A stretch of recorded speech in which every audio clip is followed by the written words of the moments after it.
I love a good swoop top haircut. They look so classy, they look so cool, and I wanna show you how you can achieve that look. The biggest difference is the angle of the top. Most haircuts, you will cut the top square like this. The difference between a swoop top, listen up because this is the biggest secret, is the angle.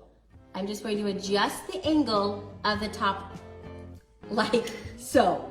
Now the reason for that is because you need hair on this side, like if it's going to push over to this side, you need this hair over on this side to be a little bit longer to achieve that swoop top. If it's flat and you tried to swoop it over, the hair would end too soon. So let me show you exactly how to do this. So I've already cut the middle mohawk section to the length that I want. Now remember, I'm going to cut at this angle. So I'm going to take vertical parts, I'm going to pull the hair up. Now you need to find your middle mohawk guide, which is right there. That is an easy guide to find because it's so different. But instead of cutting it straight across like we normally do, I'm going to angle my fingers at this drastic angle. Look at the difference. So instead of cutting it like this, see how that angle is different? Then I'm going to start at the middle mohawk guide and I'm going to cut that angle up.